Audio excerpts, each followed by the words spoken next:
hello, everyone. Welcome to the stream.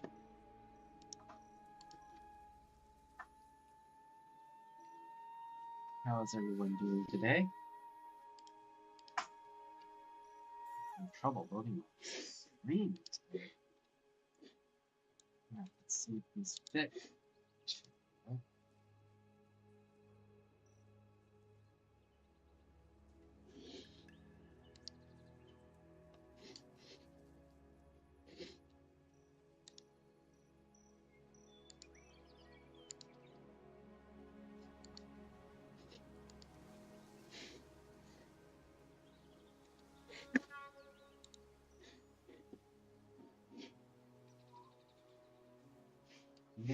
Hello, everyone.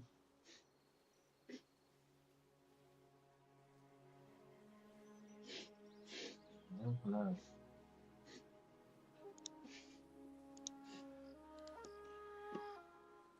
Twitch dashboard. I don't know what the hell's going on with it. It's not like to load. It's very weird. That's the way it goes. Alright. Got my streams running. Welcome, everyone. Let me test things out.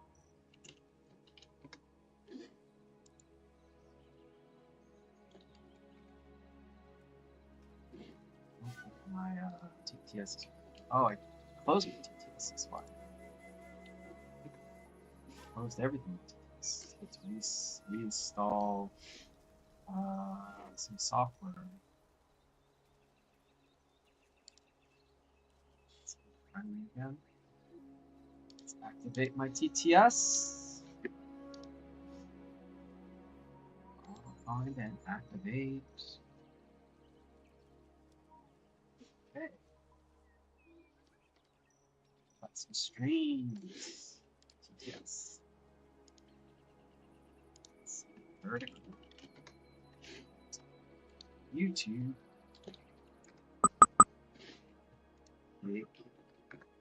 Ken Shogo says, vertical.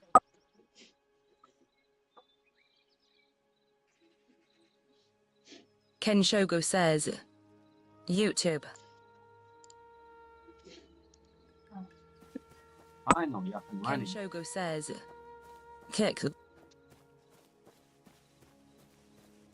Alright, we're going to Ken Shogo says, get Twitch. started. Welcome to the stream, everybody. Let's get started. Oh my goodness. Excuse me. I think my allergies are acting up or something. I can't stop sneezing. Sorry. What is that sound? What is that clicking sound?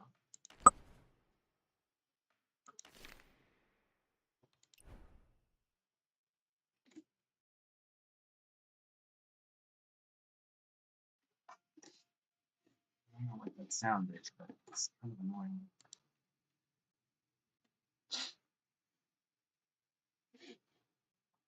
Right?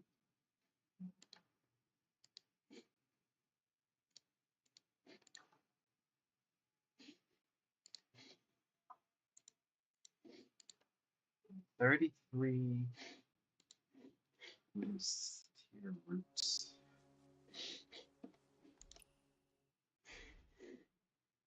On my Jimmy.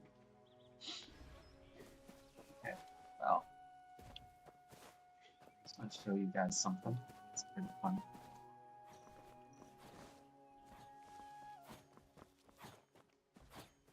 This guy's bugging out. Bugging out.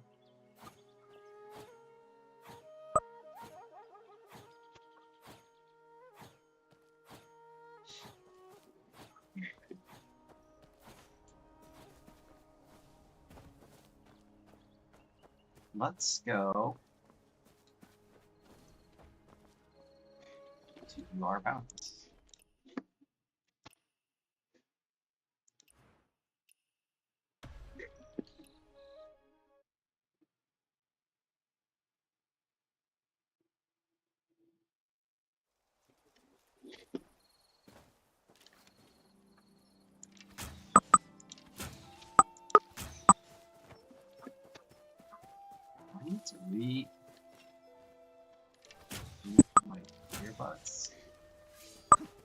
making these noises. I don't know if you guys can hear it. It's like a thump, thump, thump. You can see it's periodically on.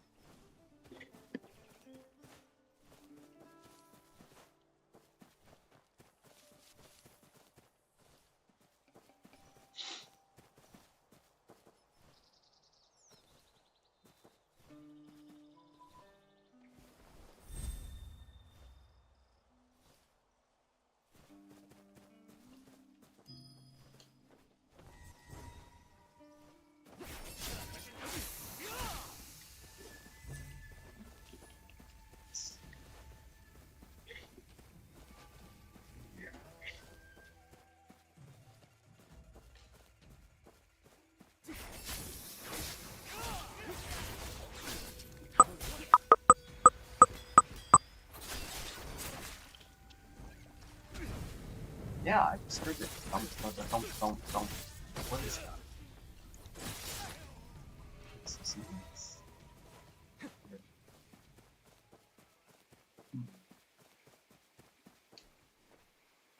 What's causing that noise?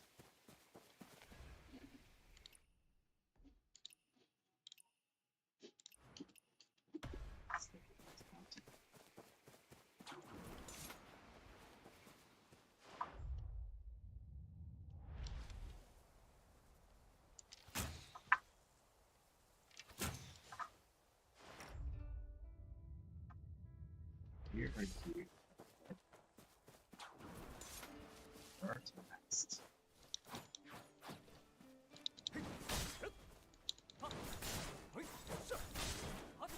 Alright. All the animals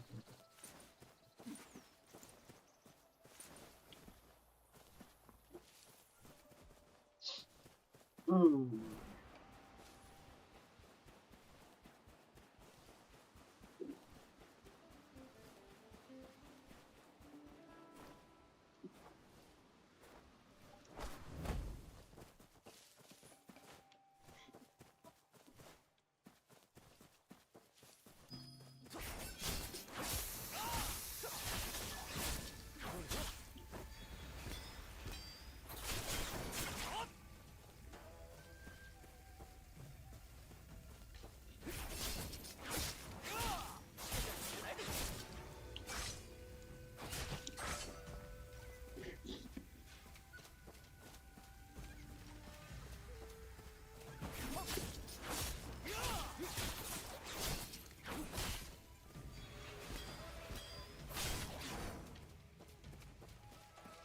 Music.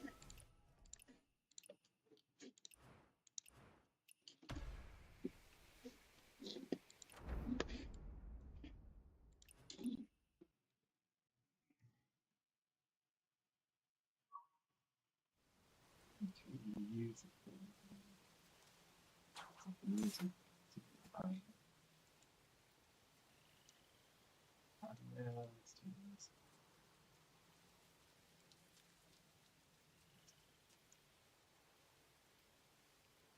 We need that noise.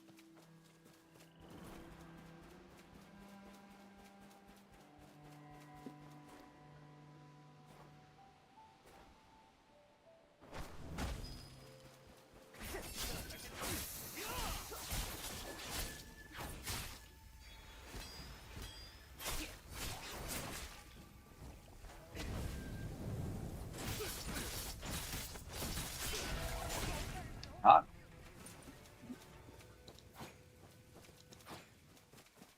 Tree. Take that tree. That tree.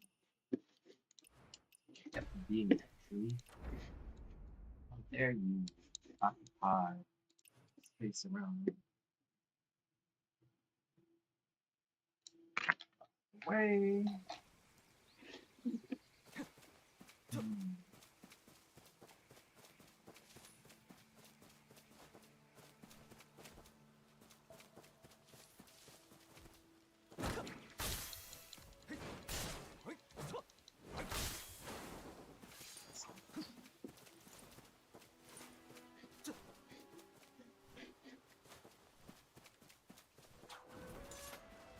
leafy feathers.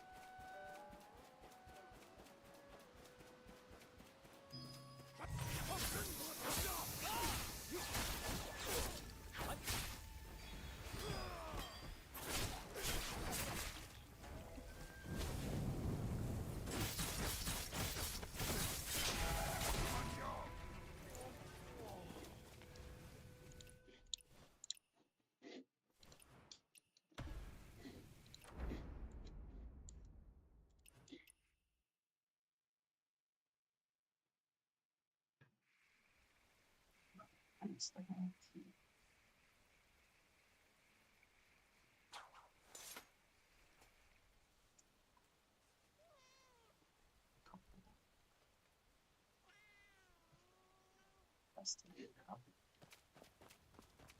Hmm.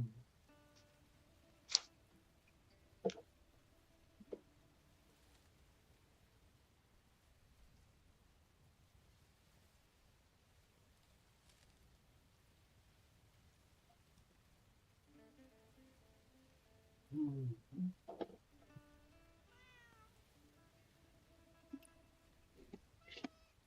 Notice.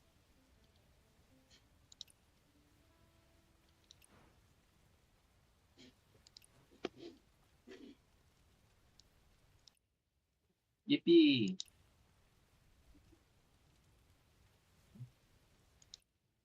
Yippee!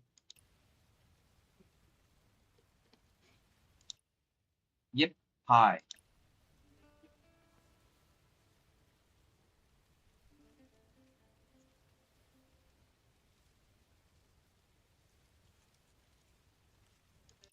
Yip!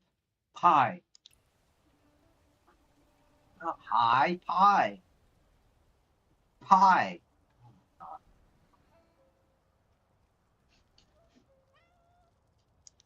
Yip! Pie. Yep, got it. Let's get these. Let's get some more of these.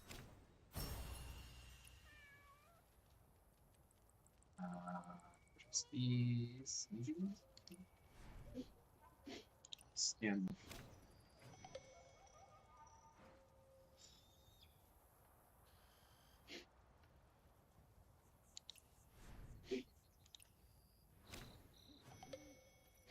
Scam. Another one? I'm not touching those. Not touching those.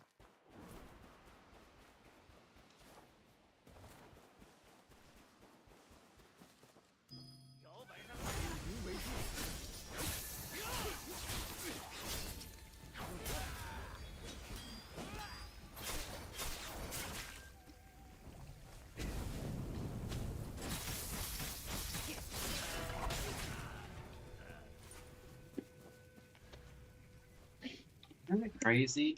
Like, you could open up one of these, and you could get 10 Echo Jade just for opening these things. You do a whole event for like 20 minutes.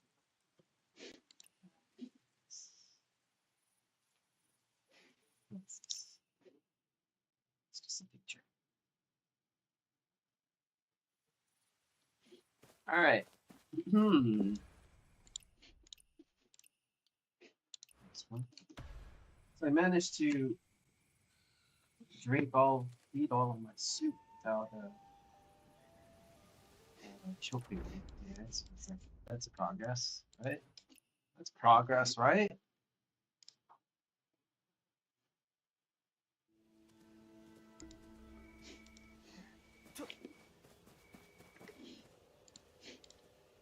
What's going on?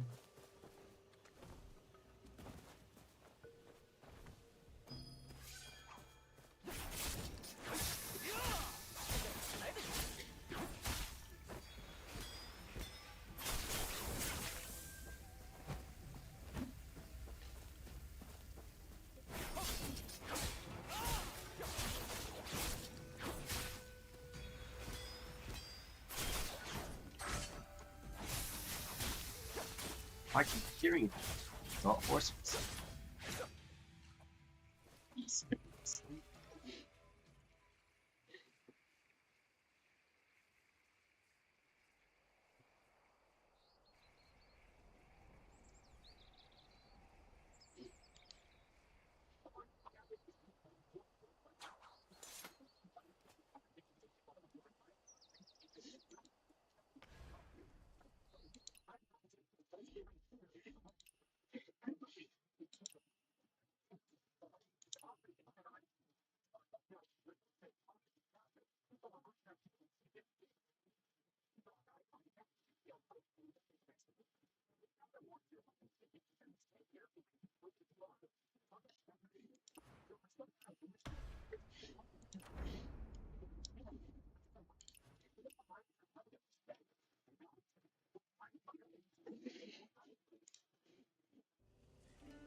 Whoa, whoa.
All right.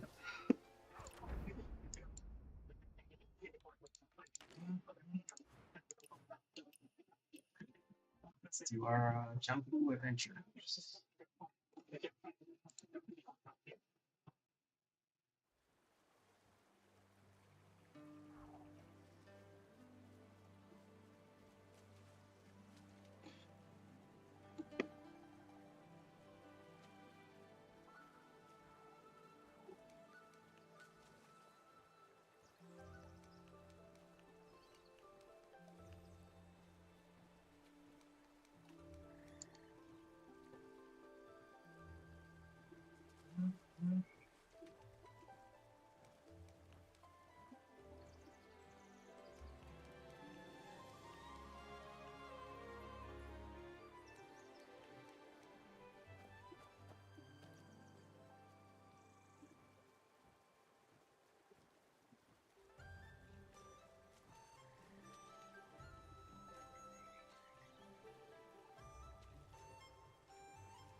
All right, let's get this done.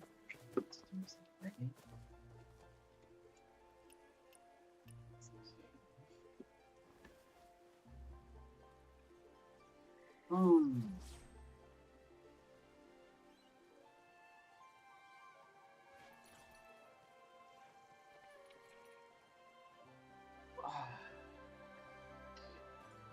Now,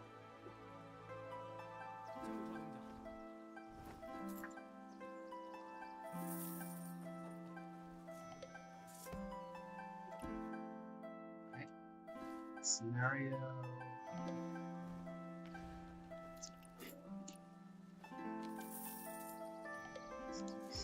Outfit.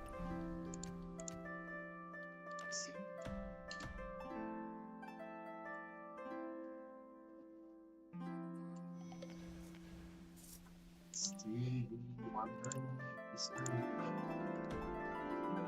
How many downloads? This is great.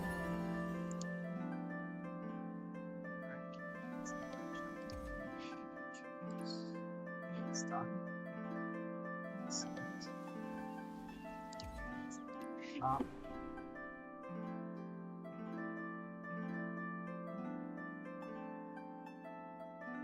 Definitely could get a new outfit. Join the sect. Join the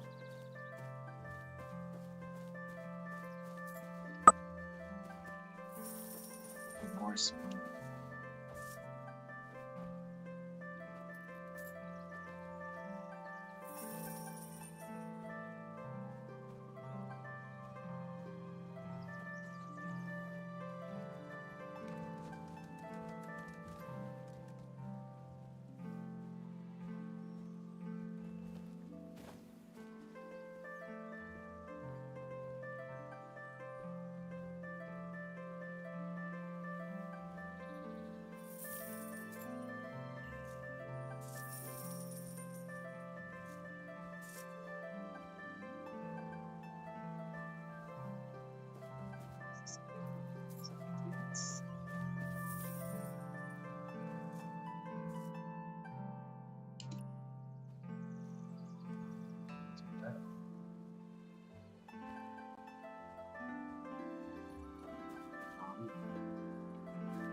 Alright.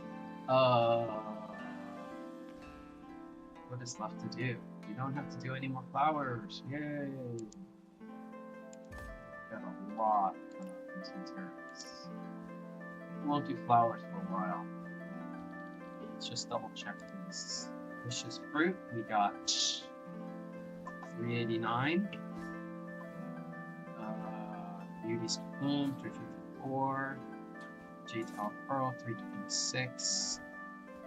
This 325. This to root. We got Frost Mycelium. Where's that?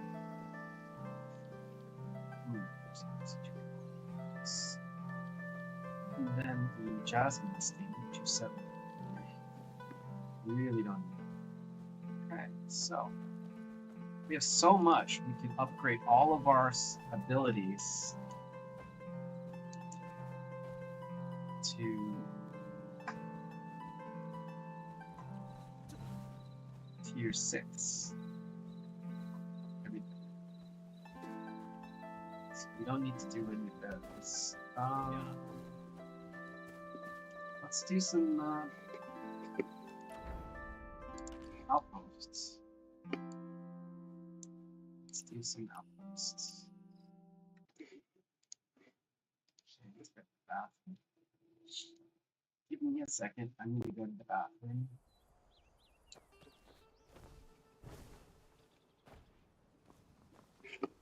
While you can watch me do some things.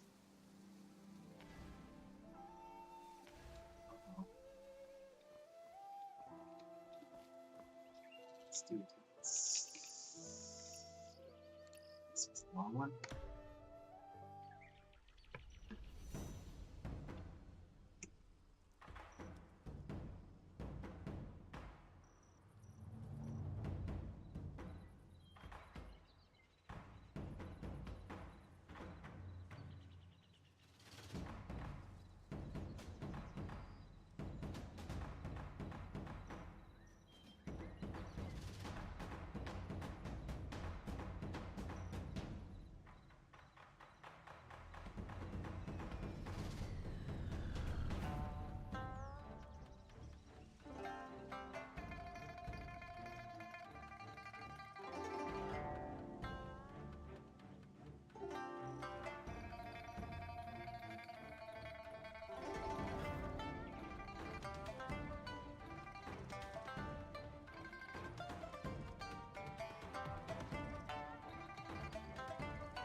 Okay, I'm back. Alright, let's see. How much ore do we have? This is level 3. I don't think we're ever going to use that. It's level Mystic Skill Fragments. Dark Gold Iron Non-Lube. 7 Iron. Level 3. Sure. And I got 3,000 of level 5. We got enough. Let's level up our mystic skills.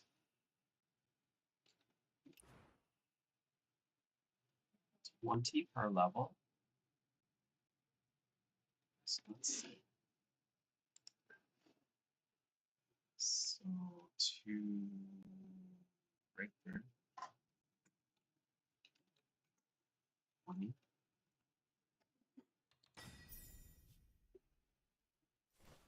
Continue. And it's 32. Upgrade. It's 32. 1, 2, 3, 4, 5, 6, 7, 8, 9. Everyone seems to be 32.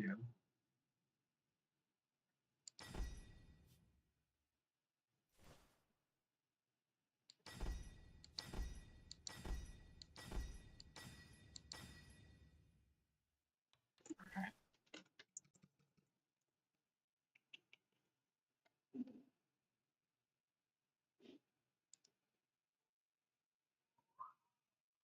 So there's 1, 2, 3. We have 1, 2, 3, 4. 1, 2, 3, 4, 5, 6, 7, 8, 9, 10, 11, 12, 13, 14, 15, 16, 17, 18, 19, 20, 21, 22, 23. 23 of them.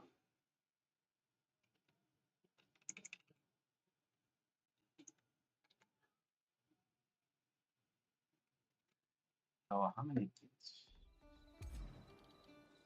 1,000.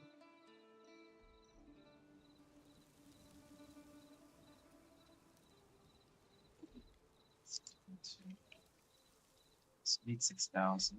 And I have 3,006.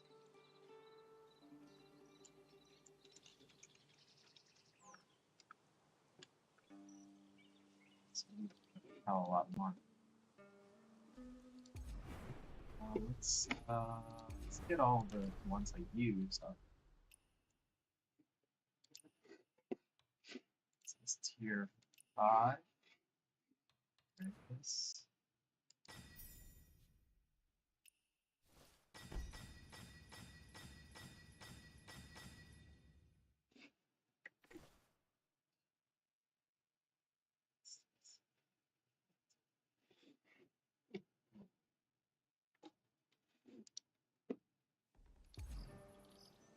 So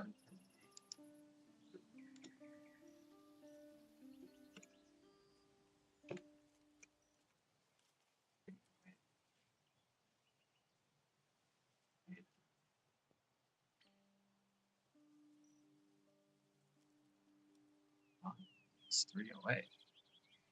It's like 21.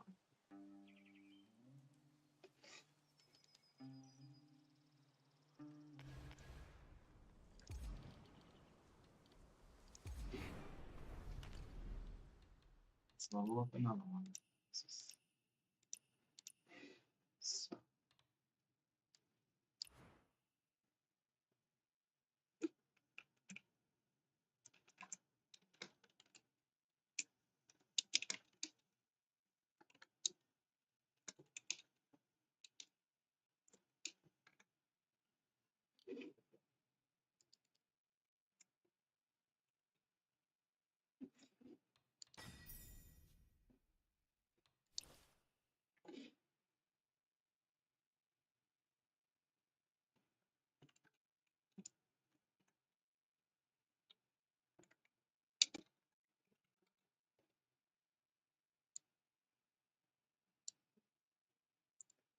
okay.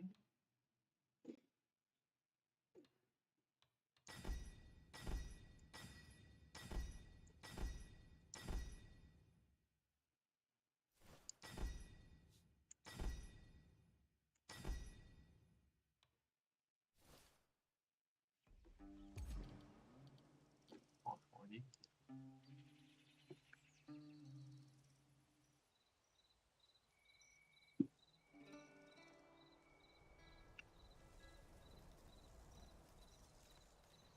Oh wait, each.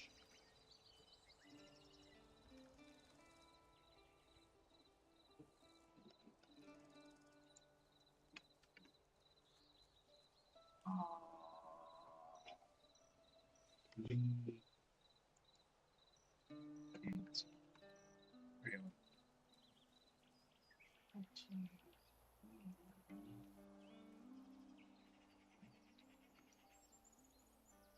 26,000. I have 40. 3,007.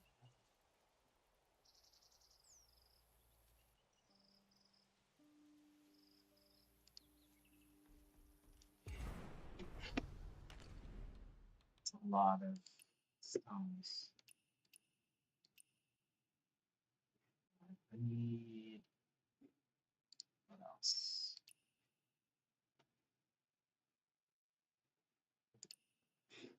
Orange ore.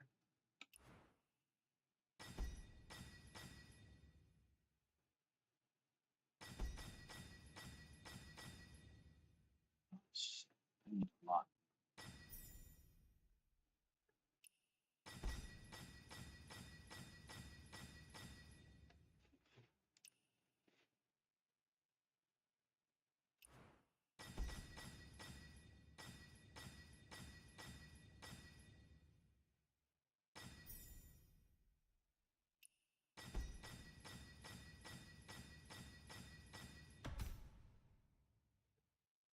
Okay. That's not so useful. That's pretty useful. Okay. Need the golden body.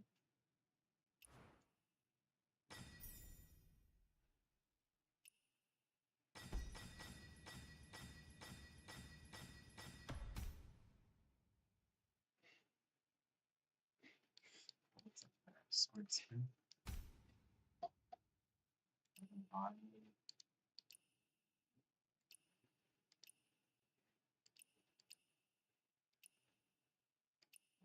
Serene Breeze.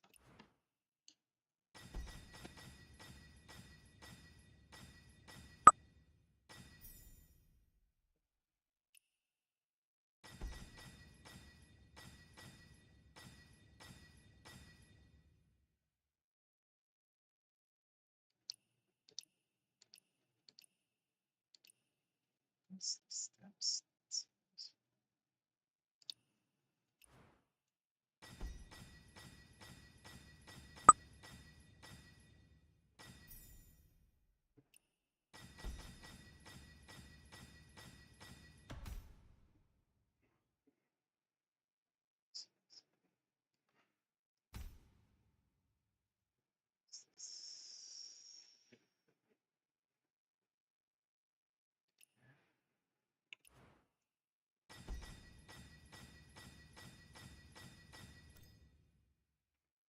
Holy.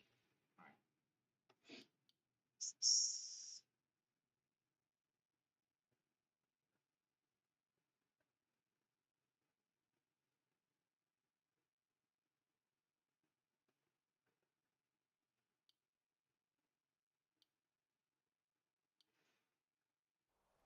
Sure.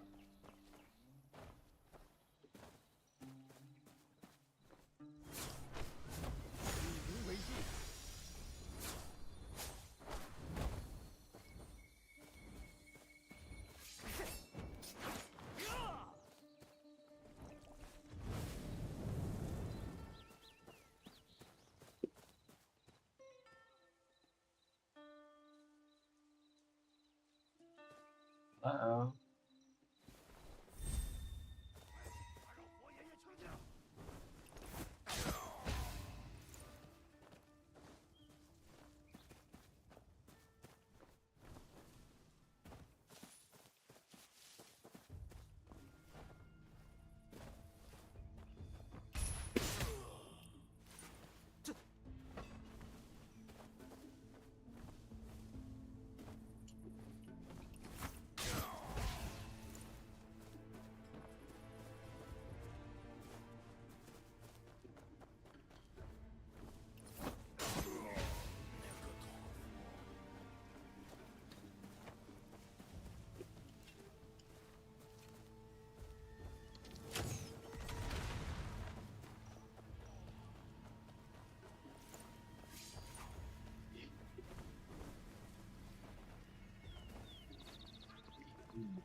gonna quadruple. Right?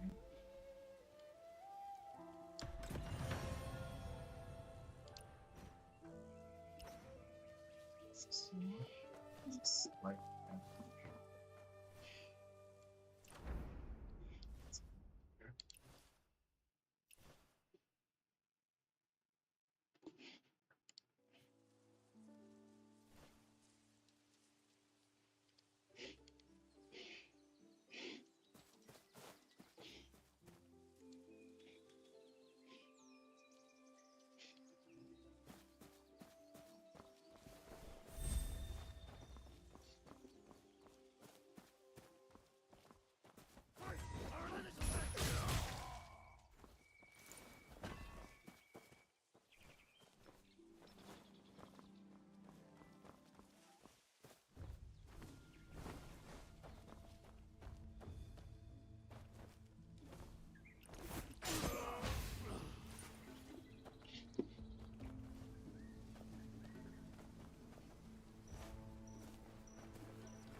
Gotcha. Another.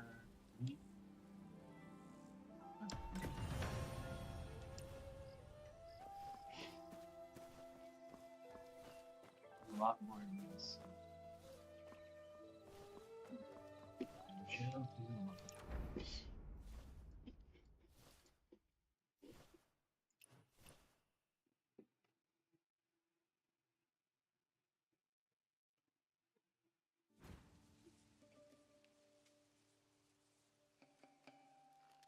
Fixing 66 says. Clip 30.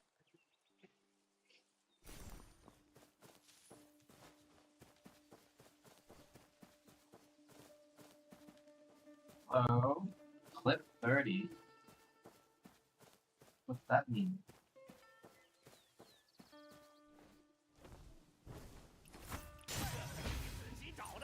Welcome to the stream. I am just burning some outposts. I want to get this Evan board to upgrade my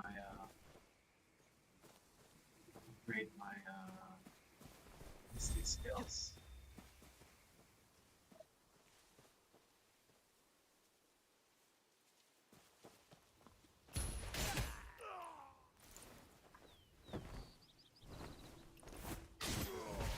Ease.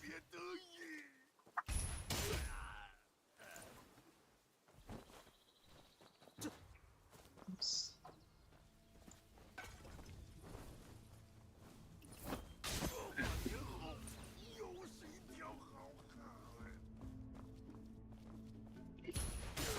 Bam. Dead. Easy. Another one of these.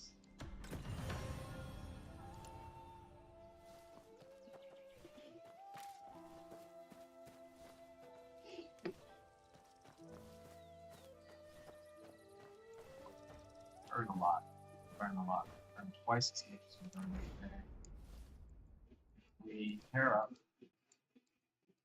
our partner.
This will be the last outpost for the day.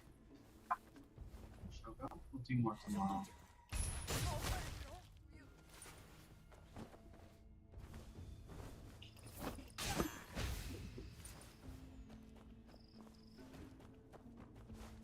Wow. This project is not small.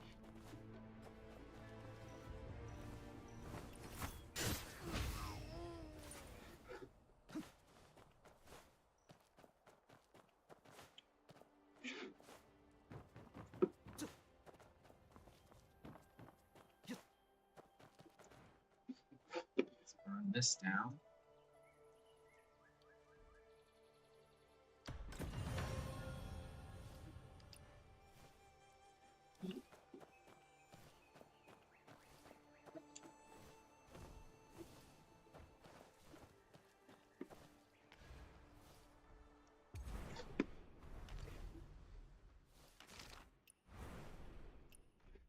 Let's get all of our silk. Some money.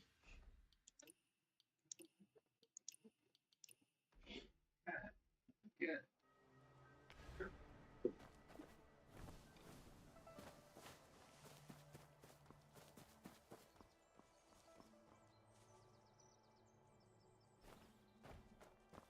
All right. Let's do our weapon. Actually, let's develop our skills here. Let's see. Anything else we need? This one, Flaming Meteor. All right, we got some materials to upgrade this.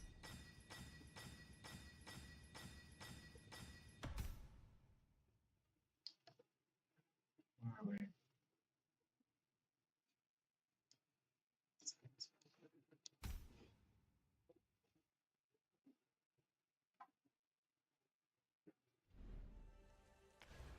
Alright, let us go far.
Alright, let's farm some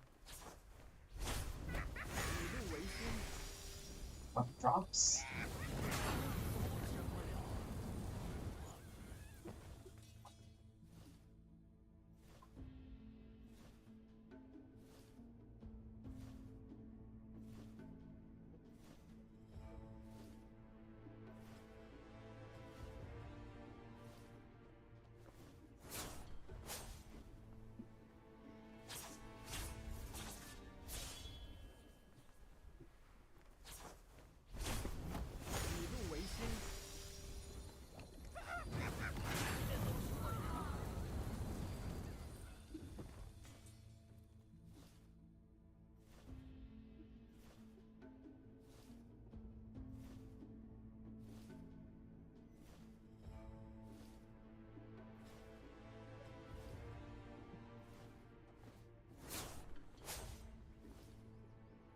Farming until we don't get any working drops. Or material drops. Significant materials. Getting coin, which is good. Cycle some weapons.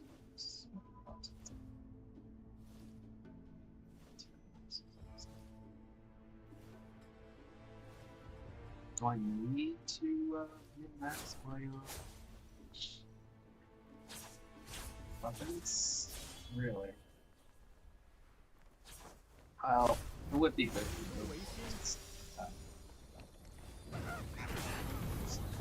Content.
drops. That's good.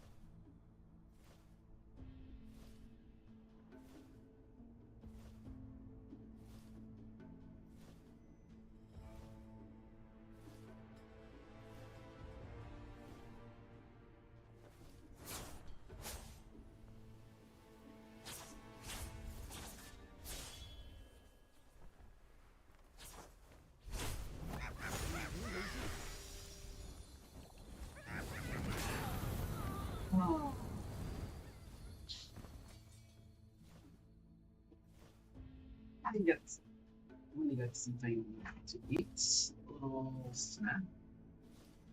I get some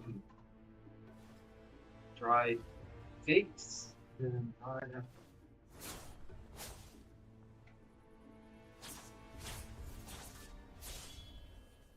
fiber. Sugar.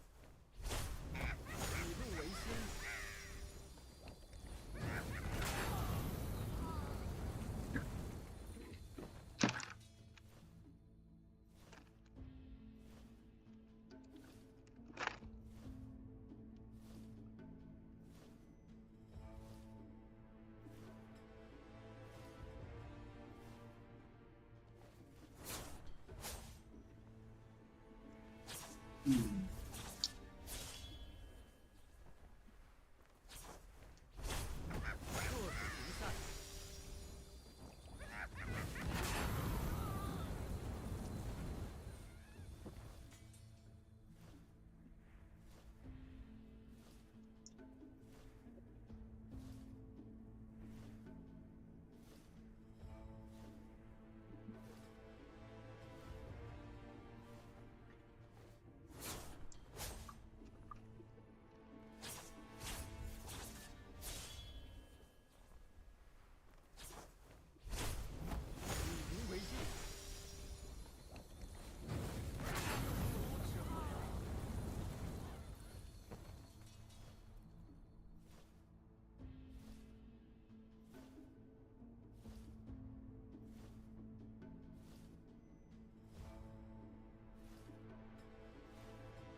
Hmm.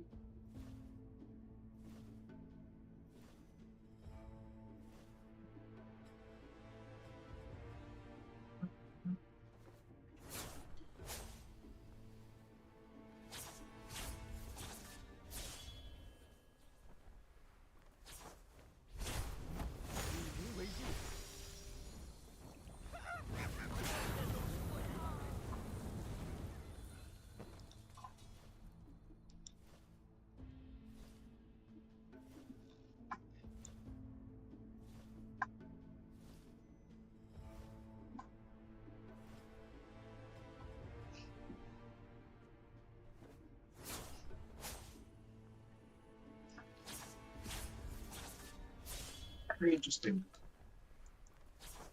Dried apricot that we're eating. Almost had a chocolatey flavor.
Chaos, right? Big.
Hey.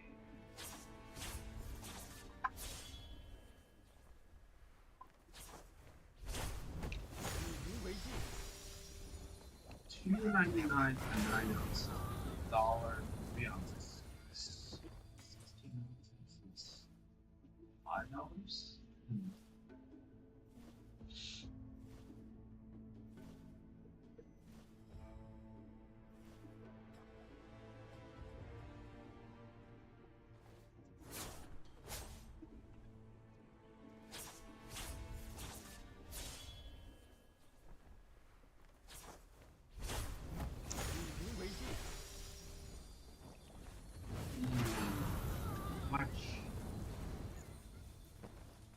Much on sale at this speed.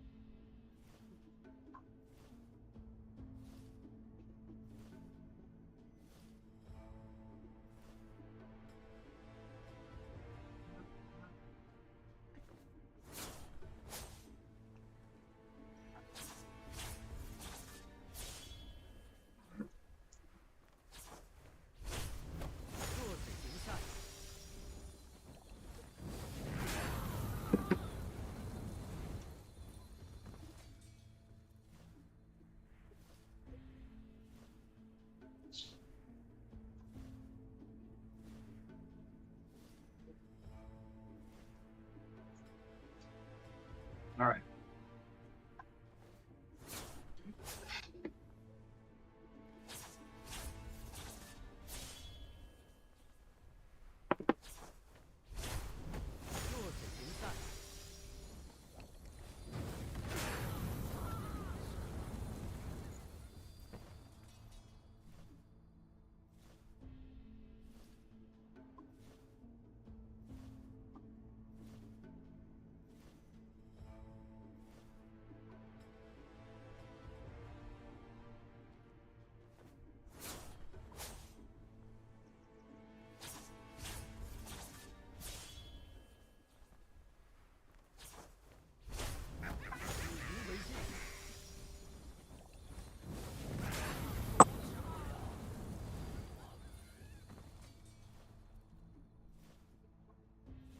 Ah. Okay, let's see. Do a few more of these just to make sure we're done. And then we'll switch it up with our other character. Okay.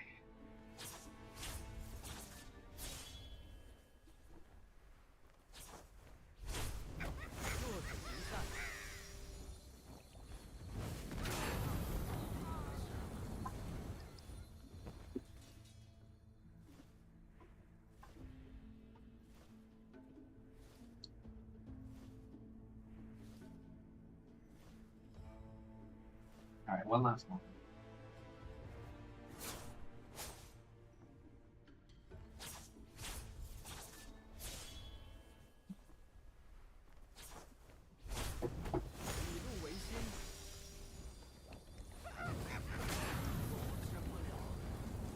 it's looking pretty clear that our drops have ended for today.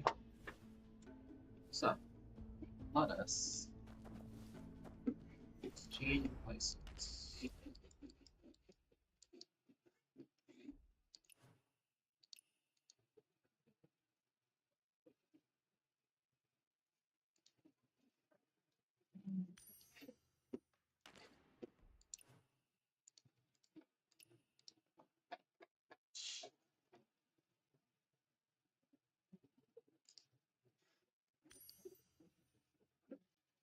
Holy cow, 5 of them?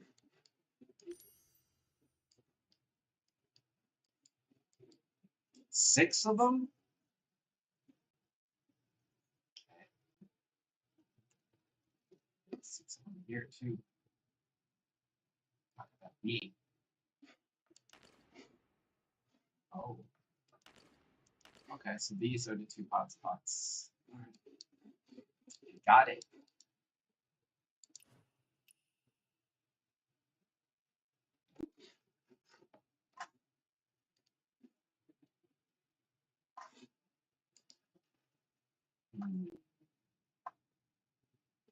Weapon combo tier list.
Still getting out these.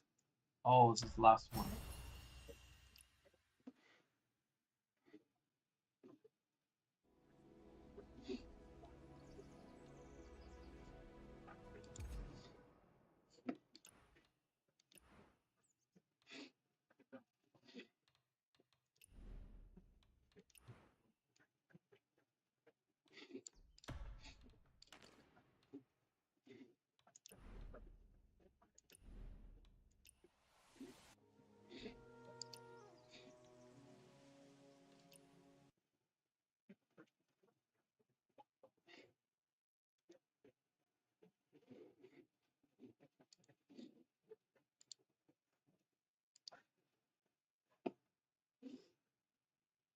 Get my Brave browser up.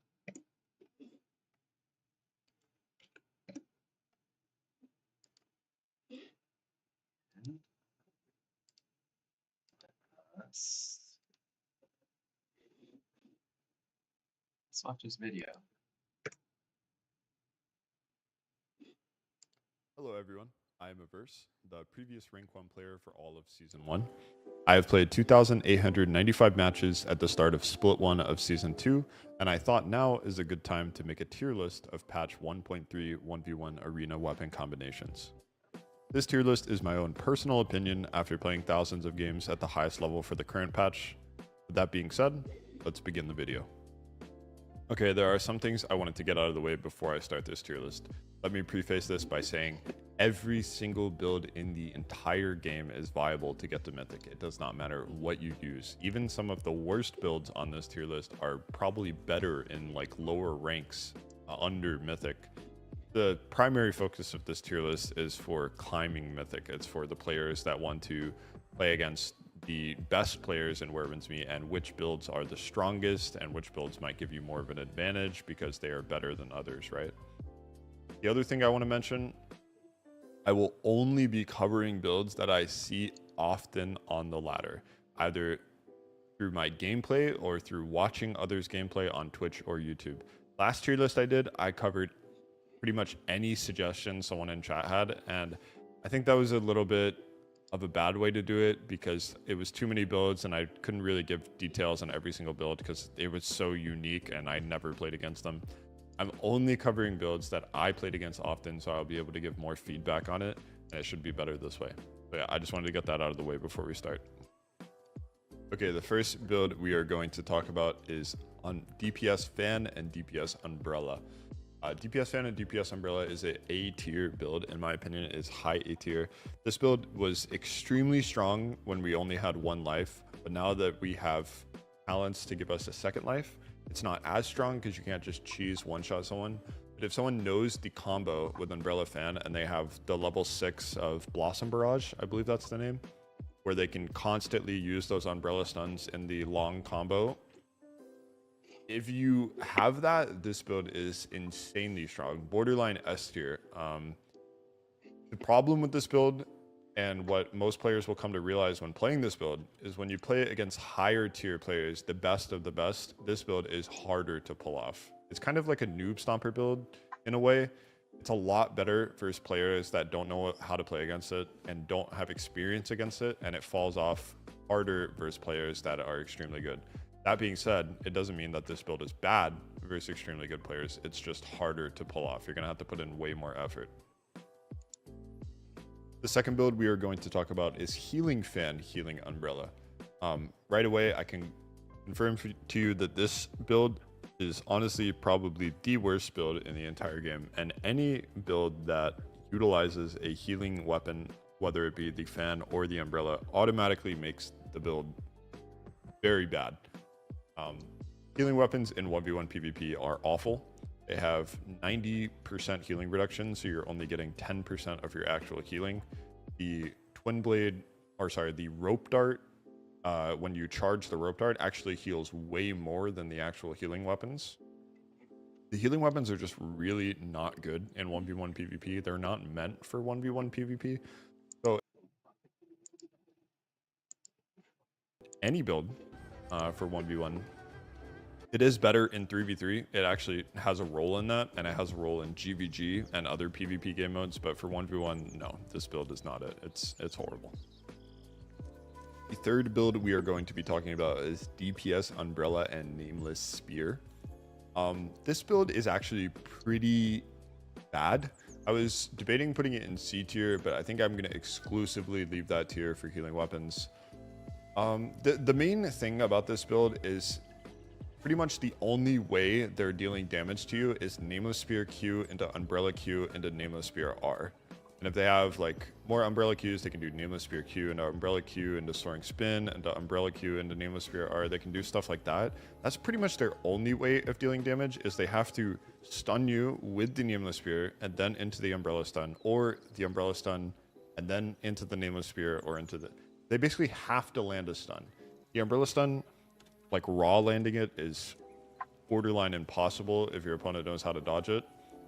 The Nameless Spear raw stun, if your opponent's good at reacting to Nameless Spear, is pretty hard to land, especially if this is pretty much the only way you're going to be catching people, so they know what to expect.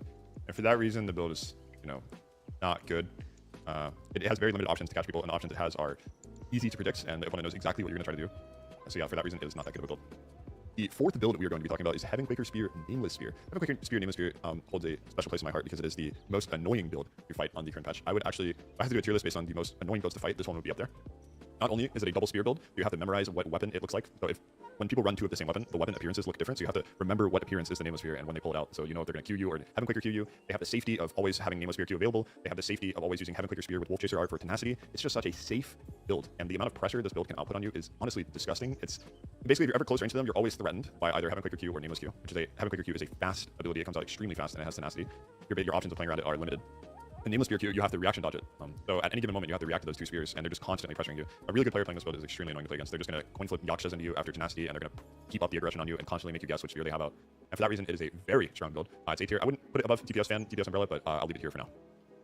The fifth build we'll actually be covering 3 builds at once because all of these weapon combinations are so similar, I might as well talk about them all at once. And that is Nameless Sword DPS Fan, Twin Blade DPS Fan, and Strat Sword DPS Fan. These builds are all builds that have better alternative options in A tier and S tier. A good example of this is DPS Fan, DPS Umbrella is straight up a better alternative to these 3 builds, in my opinion.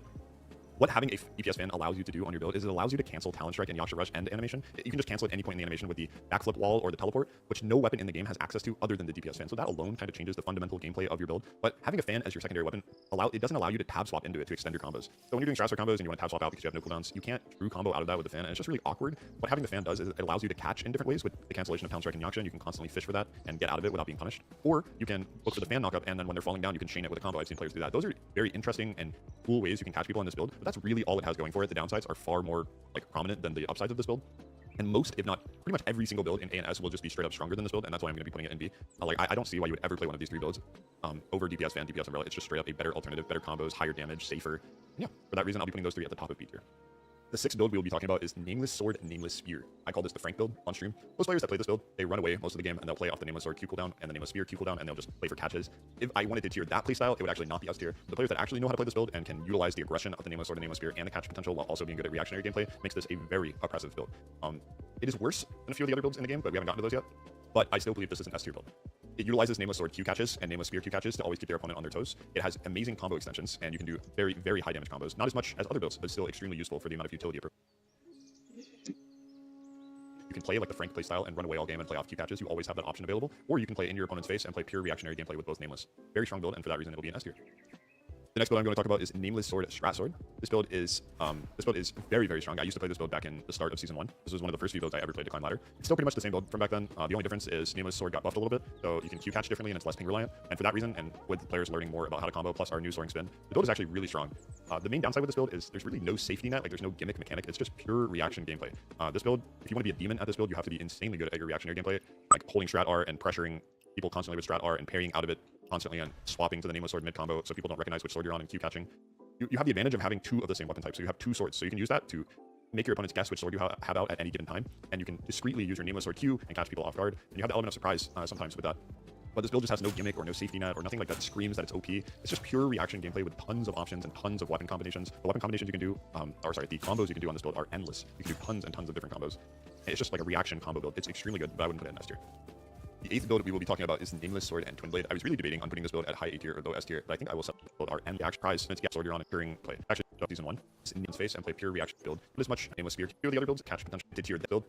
The sixth build we will be talking about is Nameless Sword and Nameless Spear. I call this the Frank build on stream. Most players that play this build, they run away most of the game and they'll play off the Nameless Sword Q cooldown and the Nameless Spear Q cooldown, and they'll just play for catches. If I wanted to tier that playstyle, it would actually not be S tier. The players that actually know how to play this build and can utilize the aggression of the Nameless Sword and Nameless Spear and the catch potential while also being good at reactionary gameplay makes this a very oppressive build. It is worse than a few of the other builds in the game, but we haven't gotten to those yet. But I still believe this is an S tier build. It utilizes Nameless Sword Q catches and Nameless Spear Q catches to always keep their opponent on their toes. It has amazing combo extensions, and you can do very, very high damage combos. Not as much as other builds, but still extremely useful for the amount of utility it provides. And this build is just honestly really safe. A really safe build. You can play like the Frank playstyle and run away all game and play off Q catches. You always have that option available. Or you can play in your opponent's face and play pure reactionary gameplay with both Nameless. Very strong build, and for that reason, it will be an S tier. The next build I'm going to talk about is Nameless Sword Strat Sword. This build is very, very strong. I used to play this build back in the start of Season 1. This was one of the first few builds I ever played to climb ladder. It's still pretty much the same build from back then. The only difference is Nameless Sword got buffed a little bit, so you can Q catch differently and it's less ping reliant. And for that reason, and with players learning more about how to combo, plus our new soaring spin, the build is actually really strong. The main downside with this build is there's really no safety net, like there's no gimmick mechanic. It's just pure reaction gameplay. This build, if you want to be a demon at this build, you have to be insanely good at your reactionary gameplay, like holding Strat R and pressuring people constantly with Strat R and parrying out of it constantly and swapping to the Nameless Sword mid combo so people don't recognize which sword you're on and Q catching. You have the advantage of having two of the same weapon type, so you have two swords, so you can use that to make your opponents guess which sword you have out at any given time, and you can discreetly use your Nameless Sword Q and catch people off guard, and you have the element of surprise sometimes with that. But this build just has no gimmick or no safety net or nothing like that screams that it's OP. It's just pure reaction gameplay with tons of options and tons of weapon combinations. The weapon combinations you can do, the combos you can do on this build are endless. You can do tons and tons of different combos. And it's just like a reaction combo build. It's extremely good, but I wouldn't put it in S tier. The eighth build we will be talking about is Nameless Sword and Twin Blade. I was really debating on putting this build at high A tier or low S tier, but I think I will settle on low S tier. The reason being, I tried this build out, and although I thought this build was worse than the build I usually played, this build just is so oppressive if you get the first execute off. And what I mean by that is, if you're comboing your opponent, you get their Serene, and then you combo them again, execute them, and then you have Twin Blade R up, the chances of you recatching them right after that are very high, and the game might just end right then and there. And for that reason, this build is just really strong. The downside of this build, which I quickly realized when I played it, is this build is just pure reaction gameplay. Kind of similar to Nameless Sword Strat Sword. It's just pure reaction gameplay. The reason I put this build higher than Nameless Sword Strat Sword is it has a gimmick. It has the Twin Blade R. After you combo someone on Nameless Sword Strat Sword, you don't have like a button to press which guarantees you're going to have another recatch, almost I guarantee that you're going to have another recatch instantly. But on Twin Blade Nameless Sword, you do. You utilize the Nameless Sword to extend your combos and to catch people, and you utilize the Twin Blade to extend your combos and to use Rage Mode to recatch. And that whole flow of the build and getting that first execute is really strong and impressive, and for that reason, it'll be S tier. The ninth build we are going to be talking about is Strat Sword and Twin Blade. Strat Sword and Twin Blade is a worse version of Nameless Sword and Twin Blade, and I'll tell you why. I tried out both of these builds, and what I quickly realized is usually you want to have one weapon in art. And kind of the flow of the good builds in this game, you have like a main weapon that does all the damage and is the majority of your combo. And then you have a secondary weapon which complements the main weapon, either being patches or extending the combo or giving it something, like benefiting it, making it stronger. Problem with Strat Sword Twin Blade that I encountered is in Strat Sword Twin Blade, you either want to use Sword Horizon to boost the Strat Sword, which is the Strat Sword Inner Way, or you want to use Echoes of Oblivion to boost the Twin Blade and use the Twin Blade Inner Way. Problem is you can't take both. I mean, you could, but if you take both, it's just not going to be as good as the other builds because there's so many Inner Ways you want besides taking 2 weapon Inner Ways. So for that reason, just the Nameless Sword Twin Blade is so much better because the Nameless Sword is, you don't need the Inner Way to make a Nameless Sword good. It catches and it combo extends without the Inner Way perfectly fine. In the Strat Sword's case, if you don't take the Strat Sword Inner Way, you can't do charge R recatches, you can't do special skill ×2 recatches, you can't do the Q combo extension, which doesn't really matter. It's more so about the charge R combo extension catches. You can't do that. And if you choose to take the Strat Sword Inner Way and you choose to not take the Echoes of Oblivion Inner Way for the Twin Blade, well then your Twin Blade just feels like it does no damage. So it's still an extremely good build, don't get me wrong, but it's just not as good as the Nameless Sword Twin Blade build, and for that reason I'll keep it at high A tier. The 10th build we'll be talking about is Strat Sword and Heaven Quaker Spear, or the Double 9 build it's called in China. I would put this build at nearly the top of A tier. It is a extremely high combo damage build. This build is rivaled for some of the highest 10-second combo damage in the entire game, next to DPS Fan and DPS Umbrella. It has extremely high catch potential with strategic R catches, and you take the Sword Horizon Inner Way, and you have a quicker Q instant catch. It can catch people very easily, and it does extremely high combo damage. The reason why this build is not favored by me over my current build, which is Strat Sword and Nameless Spear, is the fact that Nameless Spear just gives you more endurance than this build, which allows you to play off the Strat Sword R catches better. But what this build utilizes better is it has more tenacity through the inner art for Heaven Quaker Spear for giving it tenacity on Q. Then you have tenacity on the R. So most players that play this build, they'll be utilizing the Heaven Quaker Spear more than the Strat Sword for those tenacity catches. But you can also use the Strat Sword for gap closing and combos, and it's just overall a really strong build. The highlights of this build are definitely the combo damage and catch potential. The downsides are the limited endurance that you have to work with, and you're mostly going to be playing in your tenacity catches. The 11th build we'll be talking about is Strat Sword Nameless Spear. This is the build that I personally play, and in my opinion, it's the strongest build that we currently have on our current patch. I tried out 5 different builds on this patch, and just to get a different opinion and to see like if my build was really that strong. And I can wholeheartedly say that it probably is the strongest build on current patch. The reason being is Strat Sword is kind of like your main weapon for your damage, for your combos, your combo extensions, and Nameless Spear is just the perfect complement. Most people don't know this, but Nameless Spear, just by equipping it, increases your max endurance by up to 30% based on your affinity. And when you press Nameless Spear Q, you gain endurance back. I don't know the exact amount you gain back, but it's a pretty sizable amount. And that just complements so nicely into Strat Sword R spamming for catches and using it to just, like the way I play this build, the primary gameplay is just using most of your endurance on dodging and Strat Sword Rs to catch people. And the Nameless Spear is just that always like, you have it in your back pocket to catch people out of parry or block or tenacity spamming. It's just so good, it's so safe, and you have the Nameless Spear Q attunement for getting the free get out of jail card, which is applicable to any build that uses the Nameless Spear. I'm just now talking about it. But yeah, it's a safe build, it's a strong build, it has extremely high catch potential, it's just overall so strong, and it doesn't really have any like unfavorable matchups or matchups where I think that my weapon combo is like kind of bad versus it. It's just overall so solid, and it's solid defensively and offensively, and for that reason I will solidify it as the strongest build in the entire game this match, in my opinion. The 12th build we'll be talking about is the Thundercry Blade and the Yes Fan. This build came to my attention by a player known as SFNF. He kind of paved the way for this build, and he's literally the only reason why this build is on here. This build looks pretty good in his hands, but in my opinion, overall, the build is not that good. The reason he makes it work is because he's utilizing the fan interactions with the Archer Rush and Talon Strike, and he's found his own 10-second string combos with this build. But even after seeing his gameplay and seeing others try to utilize this build, I would not say this build is anywhere near as strong as what mentioned by a play match. It's just overall so strong, and it doesn't really have any like unfavorable matchups or matchups where I think that my weapon combo is like kind of bad versus it. It's just overall so solid, and it's solid defensively and offensively, and for that reason, I will solidify it as the strongest build in the entire game this match, in my opinion. The 12th build we'll be talking about is the Thundercry Blade and the Yes Fan. This build came to my attention by a player known as SFNF. He kind of paved the way for this build, and he's literally the only reason why this build is on here. This build looks pretty good in his hands, but in my opinion, overall, the build is not that good. The reason he makes it work is because he's utilizing the fan interactions with the Archer Rush and Talon Strike, and he's found his own 10-second string combos with this build. But even after seeing his gameplay and seeing others try to utilize this build, I would not say this build is anywhere near as strong as any build in A tier, S tier. He's kind of just playing it for his own style. It's what he likes, and to be honest, you can Chad, he's making it work, and it's not that bad of a build, to be honest with you. And yeah, I'll probably put it at low E tier. The 13th build we'll be talking about is the Premier Tank build, the Thundercry Blade and the Storm Spear. I'll be brutally honest, this build is just average. The majority of damage that comes from this build is through the Divine Counter with the Inner Way Exquisite Scenery. I believe it's tier 3 for the Thundercry Blade. That makes its Divine Counter a 3-part Divine Counter with an upswing, a downswing, and then a jump downswing. The third hit is parryable. The first 2 hits are not. They are treated as a pure Divine Counter. And yeah, if you get hit by that, you just get nuked. Your Chi bar gets nuked, your health gets nuked. It's probably the strongest single hit of damage source in the entire game, I think. If you get hit by that, you get nuked. If you don't get hit by that, you don't get nuked, and you can reaction dodge it. So you can see the better the player is, the more they reaction dodge it, the less they get hit by it. Most players will never get hit by it, maybe like once a match if they're extremely good. And that just makes the build not that good. That's their main source of damage, is that Divine Counter. They are not doing much damage besides that. Maybe like a suck into Frog or a suck into Yaksha. But even then, it's just not that strong. They don't really have many ways of outputting damage. They do have a lot of DR. They have DR from their Stormbreaker Spear damage reduction, and they have shields from their Thundercry Blade. They're just like a big meat shield. But good players will just keep like battering you in like you're a punching bag, and you'll eventually die. And especially if you're versus the Nameless Spear, the matchup becomes even harder. This build gets absolutely murdered by the Nameless Spear. And yeah, overall, it's just not that good of a build. It's like average at best. I will call it the top of B tier. It's definitely a noob stomper build. The better player you face, the worse this build gets by far. But yeah, it definitely will beat a lot of new players because they'll just get smashed by the Divine Counter, which nukes people if they're not dodging it. The 14th build we'll be talking about is Twin Blade and Nameless Spear. Twin Blade and Nameless Spear, much like Strathsword Nameless Spear or Nameless Sword Nameless Spear, is a very, very, very strong build. The problem with Twin Blade Nameless Spear is it's not double Bell Strike. It is one Bamboo Cut weapon and one Bell Strike weapon. For that reason alone, I would say it's worse than the other two builds, just because the damage is split. But overall, the build is still insanely good. Much like the same reasons as the Nameless Sword, Nameless Spear, and Strathsword, Nameless Spear. Nameless Spear is just a perfect complement. Twin Blade is the main damage weapon, and it has that amazing Flame Lash, I believe is the ability. I just call it Twin Blade R. Where you go into red mode, Fury mode, your chances of recatching people is extremely high. And you also have the Nameless Spear Q as a secondary that people always have to think about. So yeah, for that reason, much like the other two, extremely strong build. Has multiple options to catch people. Has the R button as like a little gimmick. Has the Nameless Spear Q button. Also has extra Serene from the Nameless Spear. Overall, just a really good build. High damage. Can use Echoes of Oblivion. Only needs one weapon and a super good. Much like the other two builds. Easy S tier. Probably the bottom of S tier though. I believe all the other S tiers in this category are better builds. The 15th and last build we will be talking about is Twin Blade Rope Dart. If you asked me how good this build was at the beginning of the month, I would have said low A tier, because players did not know how to adjust to the nerfs of the rats being parryable. But now that players have adjusted to the rats being parryable and the new playstyle, and also acquiring Vendetta level 6, which makes the rats stronger, this build is insanely obnoxious. Not only do the rats do large amounts of damage due to Vendetta 6, but the amount of endurance this build eats from you is insane. If you choose to parry the rats, you lose endurance. If you block the rats, you lose endurance. If you dodge the rats, you lose endurance. You can see the problem here. The whole goal of this build is to eat your endurance, punish you for having no endurance, spam you with divine counters, and just constantly eat at you. It's really impressive. Stream really says, and, it's really strong. Thank There's only you for really one following player Marigalice showcasing 23. how strong this build is right now, and his name is Cursor in game. He's really good with it, and a lot of the other rat players kind of haven't adjusted to this new playstyle. They probably will now that people realize how strong it is. So yeah, easily this build is probably, I would probably put it higher than Twin Blade Nameless Spear, and I would probably put it higher than Nameless or Twin Blade, but I would not put it higher than these two builds. It's extremely strong. I do not think it's the best build in the game. Marigalice 23 says, how annoying it is to manage your endurance versus these at rats. work It's insane. RN, And but that's ill coming from pull someone up who with has my Nameless crew Spear, for and your Nameless next Spear gives you stream. more endurance. So I can imagine Add me for up someone on that doesn't Discord have the Nameless Spear, username that it's even more efficient at managing your KF5. endurance against this build, and it's just really annoying. But yeah, that is the final weapon combo in this tier list. And that concludes the 1v1 weapons tier list. Again, these opinions are all my own after being the top ranked 3,000 games in the new season. If you guys like the video, please drop a like and subscribe. And I do live stream every single day on Twitch at twitch.tv/Averse and on YouTube. So check me out there, and I'll see you all in the next video. That was a good video. It's informative. I don't know. Good devices.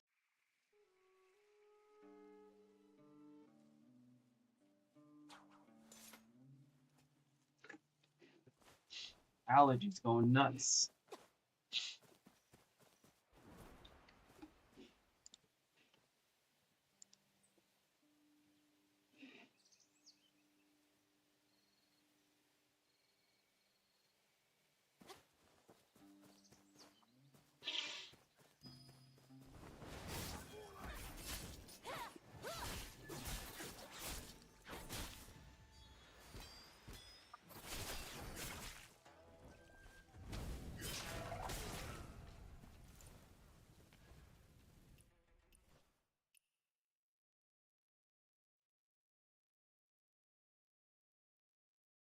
Oh.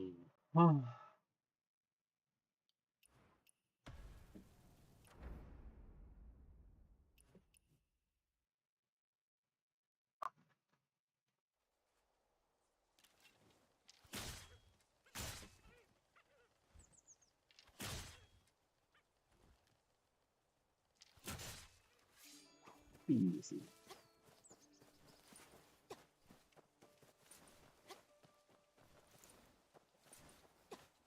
Easy dear.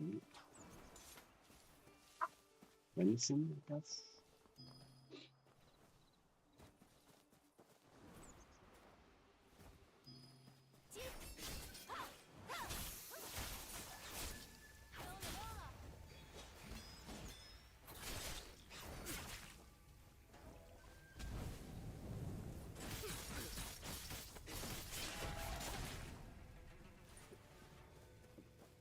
Fight every day, grinding every day. Am I getting more powerful? I don't know.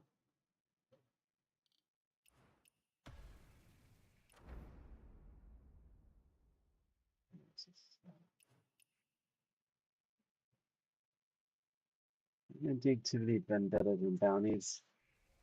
Cut them back, I guess. Maybe once I stop getting the jade fish, maybe.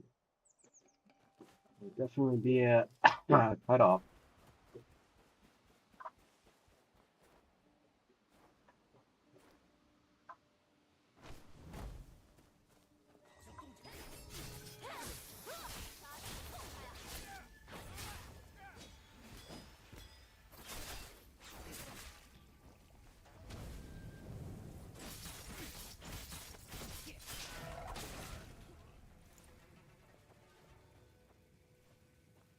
Jianli.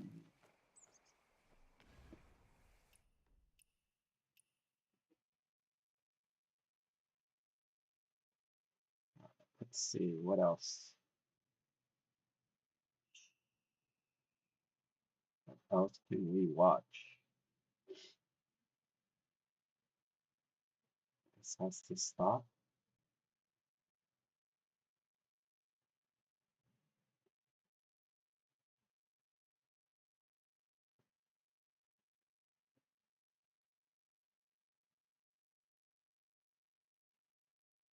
All right. 13 dynasties called it their capital. Over 1100 years as the heart of the nation. More than 70 emperors are buried here, making it one of the most densely packed imperial tomb sites in the world. This was where it all began for Qin, China's first unified empire. It was also the powerhouse of the mighty Tang Dynasty, one of the greatest in Chinese history. But then, things changed. After the Tang, Chang'an faded. The Song chose Kaifeng, the Yuan, Ming, and Qing moved north to Beijing. China's political center never returned west. So, how did Xi'an, once so powerful, disappear from history's spotlight for over 1,000 years? Welcome to Moat. In this episode, we explore how Xi'an went from the heart of an empire to a forgotten city. From the Song dynasty onward, China's center of gravity shifted slowly, then decisively to the south.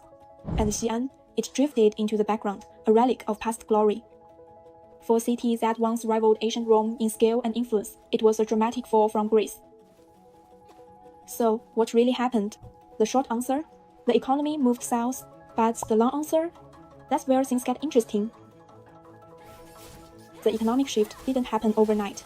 It was a slow, centuries-long process that involved war, migration, climate change, and some major innovations. It started centuries earlier, with war, chaos, and a whole lot of people moving. Northern China got wrecked. Rebellions, invasions, and non-stop fighting made life up here rough. By 311, a massive wave of elites, scholars, and regular folks packed up and moved south. They didn't just bring luggage. They brought culture, money, and new ideas. Suddenly, the south, once seen as the empire's backyard, started booming. The Tang dynasty kept the north politically dominant, but even it couldn't reverse the trend. By the time we reach the Song dynasty, the transformation is clear. By 1080, over 60% of households lived in southern China. Cities like Hangzhou were exploding with trade, silk, ceramics, paper. Meanwhile, the old Silk Road through Xi'an, falling apart.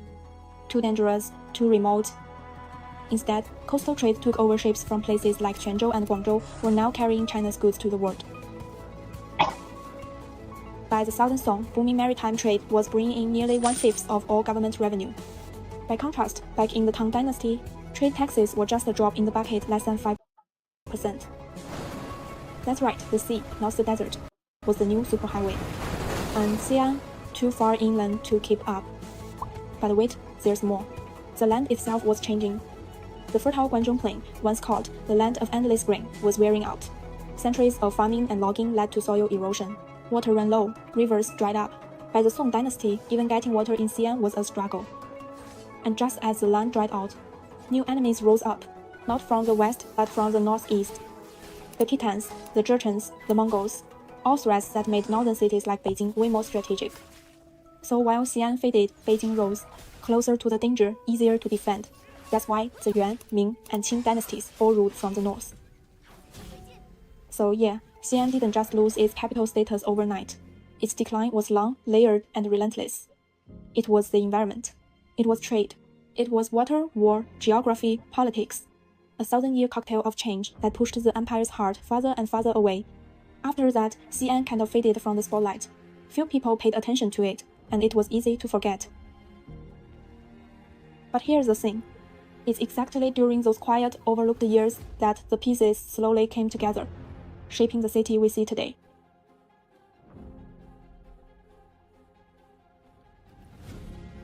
Let's rewind the clock to the year 904. The Tang dynasty is on its last legs. Rebellions rage across the realm. Warlords carve up the empire, and the once glorious capital, Chang'an, is staring down its darkest hour. Enter Zhu Wen, the ruthless military strongman who would later found the later Liang. he forces the emperor to abandon Chang'an and relocate the court to Luoyang. And then, he plundered the city. Not just in passing, the palaces, halls, and courtyards of the imperial heart were systematically looted, burned, or dismantled. The political and ceremonial center of the empire collapsed. Chang'an, once the largest, most cosmopolitan city in the world, quickly lost its former glory. At its peak, it had housed over 1 million people. By the end of the Tang, the population had dropped dramatically, likely to a fraction of its former size, and much of the city's grand architecture fell into ruin. Rebuilding, too costly and difficult, slowly, painfully. Chang'an, the jewel of the empire, faded from its central role, leaving behind only memories, and the foundations of what had once been a thriving metropolis. Fast forward to the Song dynasty. The former Tang capital is no longer a capital at all, just a town inside a region called Jingzhaofu. There were efforts to restore it, but let's be honest, it was a shadow of its former self. The size of the city, just 1/10 of Tang-era Chang'an. Remember, Tang Chang'an had these 3 huge rings: the outer city, the imperial city, and the palace city, all surrounded by 12 grand gates. By the Song era, the outer city was completely abandoned. They kept only the old imperial core of Tang Chang'an and walled it off with just 5 gates. At the same time, they also built a defensive moat. But the grandeur, long gone. Even the legendary Daming Palace, once home to emperors, was turned into farmland. All that remained were scattered rammed earth foundations slowly crumbling into dust. The past was being buried not by time, but by necessity. The ruins were scavenged. Bricks from palace walls were carted away to build homes, shops, even temples. The emperor's residence became a residential neighborhood, imperial luxury recycled into everyday life. The city's layout changed as well. Gone was the town system of walled wards. The Fang, along with the nightly curfews. In Song Xi'an, streets buzzed with free-flowing trade. Shops and homes blended together. Less imperial, more alive, bustling, chaotic, and real. Housing shifted too. Gone were the massive courtyards and towering palaces. Now it was smaller homes, simple woodwork, and low ceilings. Chang'an had shed its royal robes and slipped into something way more practical. Less grandeur, more survival. Song-era Xi'an, or Jingzhaofu, was like a history book with half its pages torn out. Xi'an had suddenly lost the spotlight, but not its soul. Its story wasn't over yet. With its strategic location, the city would soon take on a new role, the key gateway of China's northwest. Let's rewind to the Yuan dynasty, from 1271 to 1368. By then, the city we know as Xi'an was first known as Anxilu early in the Yuan dynasty, and later it became Fengyuanlu. It still followed the basic city layout from the Song and Jing days, but things had changed big time. This wasn't the buzzing cultural capital it once was. Nope, this city had turned into a military fortress all about defense, strategy, and control. In 1272, Kublai Khan gave it a new name, Anxilu, which means pacifying the West. Xi'an was now a key piece in the Mongols' plan to keep the wild northwest in check. They reused old city walls from the Song-era smart move, saved time and money. But when rebellion started flaring up and the Yuan Empire began to crumble, things got tense. The city closed some gates, cutting down to just 4 entrances. The city that once welcomed traders and travelers was now shutting its doors tight. In 1357, the Red Turban Army broke through Tongguan Pass, burning and looting outside the city. By the end of the dynasty, Fengyuan's population had dropped significantly, and the streets grew quiet again. In 1368, Zhu Yuanzhang declared himself emperor in Nanjing, founding the Ming dynasty. The city, then known as Yingtian Prefecture, became the new imperial capital. But as he set out to reunify a fractured land, a deeper question began to trouble him. Where should the heart of a lasting empire truly lie? That same year, the old Fengyuanlu was officially renamed Xi'an Prefecture, marking the first time the name Xi'an entered government records. Zhu Yuanzhang took notice. After all, this was no ordinary city. Chang'an, as it was once known, had served as the capital of both the Han and the Tang, 2 of China's most glorious dynasties. For a ruler obsessed with reviving the ancient order, what better symbol could there be? Geographically, Xi'an had its allure. A central location, commanding access to Sichuan, the Central Plain, and the Northwest, and natural mountain defenses long praised by strategists. Since ancient times, it was hailed as a golden city in a land of abundance. So, in 1391, the emperor dispatched his heir, Crown Prince Zhu Biao, on a mission. Inspect the ancient capitals, Chang'an, Luoyang, and see if one was worthy of resurrection. Months later, Zhu Biao returned with detailed maps of Guanzhong and high praise for Xi'an. Zhu Yuanzhang was moved. He declared, "If we make Chang'an our capital, we can grow grain, raise troops, and command the north, south, and west. Would that not ensure the dynasty's eternal strength?" Plans were stirring. A revival of the Tang legacy seemed possible. But fate had other plans. In 1392, just a year later, Zhu Biao died suddenly, the heir was gone. And with him, so too went the dream of a new capital in Xi'an. Grief-stricken, the aging emperor sighed. "I wish to move the capital, but now I'm old. The land still heals from war. I cannot burden the people further." The capital stayed in Nanjing. The move was never made. After Zhu Yuanzhang's death in 1398, it was his fourth son Zhu Di, later the Yongle emperor, who made the bold move. In 1421, Yongle shifted the capital to Beijing, formalizing a dual capital system, Beijing in the north, Nanjing in the south. Xi'an, it was no longer in the conversation. The truth was, by the late 14th century, Xi'an's glory was largely symbolic. Centuries of warfare had taken a toll. Its economy had fallen behind the booming southeast. Infrastructure was outdated, and supply lines from Sichuan or the Central Plain would have been a logistical nightmare if war broke out. By contrast, Nanjing was prosperous, accessible, and far better connected to the financial heartland of Jiangnan. Zhu Yuanzhang, ever the pragmatist beneath his idealism, made peace with reality. Instead of forcing a decision, he left a quiet directive in his will. Let future generations choose their capital not for glory, but for the good of the people and the needs of the time.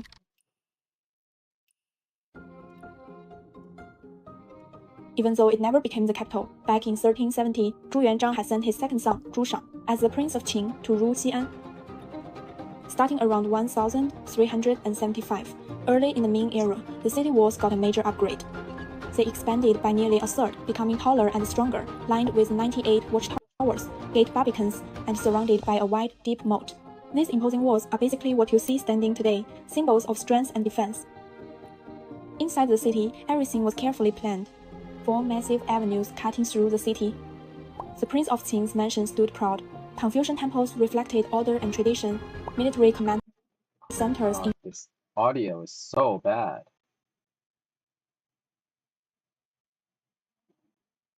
Why is this so bad?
13 dynasties called it their capital.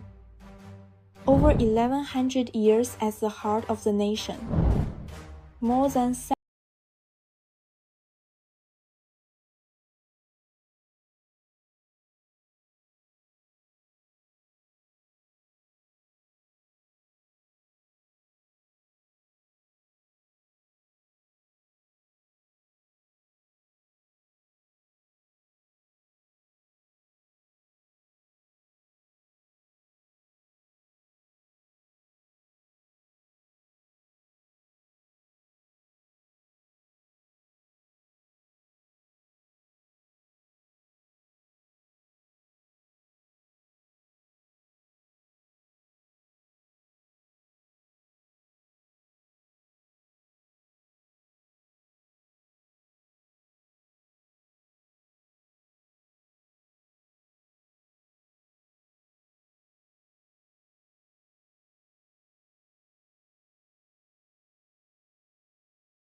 Hello.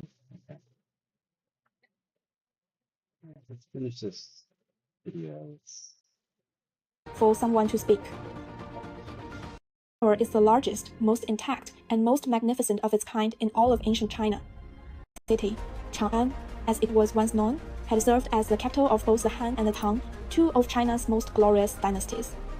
For a ruler obsessed with reviving the ancient order, what better symbol could there be? Geographically, Xi'an had its allure, a central location, commanding access to Sichuan, the Central Plain, and the Northwest, and natural mountain defenses long praised by strategists. Since ancient times, it was hailed as a golden city in a land of abundance.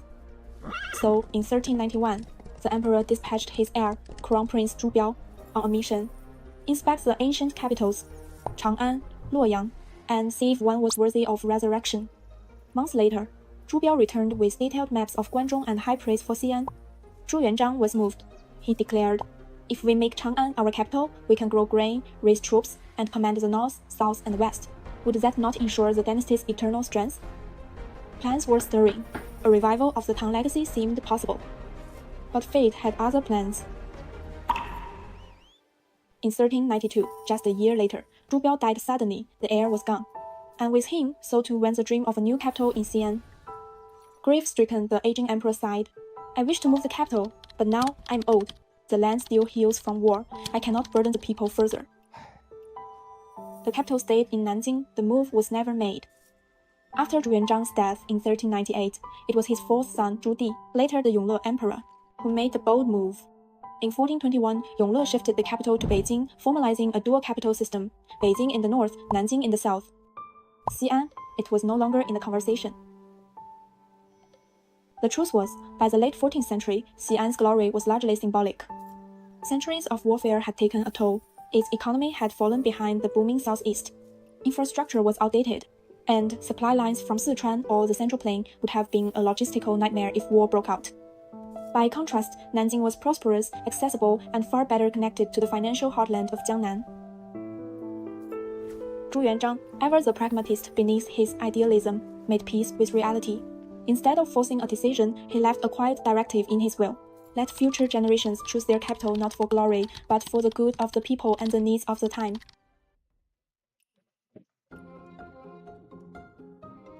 Even though it never became the capital, back in 1370, Zhu Yuanzhang had sent his second son, Zhu Shang, as the Prince of Qing to rule Xi'an. Starting around 1375, early in the Ming era, the city walls got a major upgrade. They expanded by nearly a third, becoming taller and stronger, lined with 98 watchtowers, gate barbicans, and surrounded by a wide, deep moat. These imposing walls are basically what you see standing today, symbols of strength and defense. Inside the city, everything was carefully planned. 4 massive avenues cutting through the city. The Prince of Qing's mansion stood proud. Confucian temples reflected order and tradition. Military command centers ensured control and security. The Drum Tower went up first, and then the Bell Tower, which was originally on the west side of the city. About 200 years later, the Bell Tower was moved to the center of the crossroads, forming the urban layout we see today. By the late Ming, it had become something new. A fortress, not a cosmopolis. Built not for grandeur, but for survival. Now here's the lucky part. When the Ming Dynasty finally fell, history showed a rare moment of mercy. In 1643, rebel leader Li Zicheng stormed into Xi'an. You'd expect the city's ancient landmarks to be lost in the flames of rebellion, but miraculously they survived. Both the Bell Tower and its partner, the Drum Tower, made it through untouched, and they still stand tall today. Its base covers 1,377 square meters. That's even larger than the famous Bell Tower in Beijing. And yes, it's taller too. So here's the crown. Xi'an's Bell Tower is the largest, most intact, and most magnificent of its kind in all of ancient China. But that's not all. The Ming era city wall, rebuilt and expanded centuries earlier, still wraps around the heart of Xi'an, a full 13.74 kilometers long.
That's just 1/9 the size of the Tang Dynasty's ancient walls.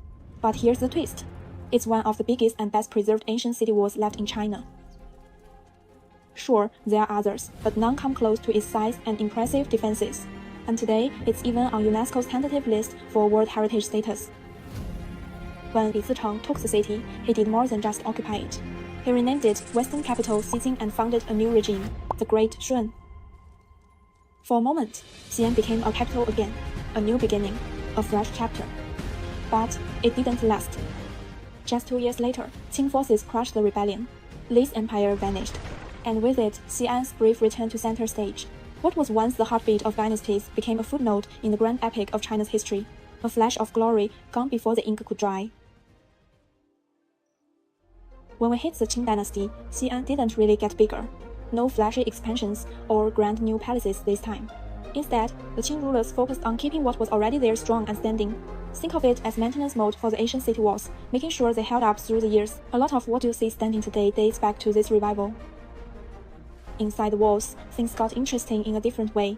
The old Ming-era palace grounds became the Manchu City, a military zone housing elite troops, guarded tight and off-limits to most locals. Meanwhile, not far away, the Hui Muslim community was thriving.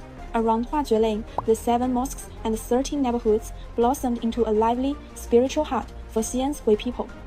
The Great Mosque grew bigger and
Jacken Gaming 3 says, I noticed your channel has strong potential, but you need a bigger audience to really level up this season.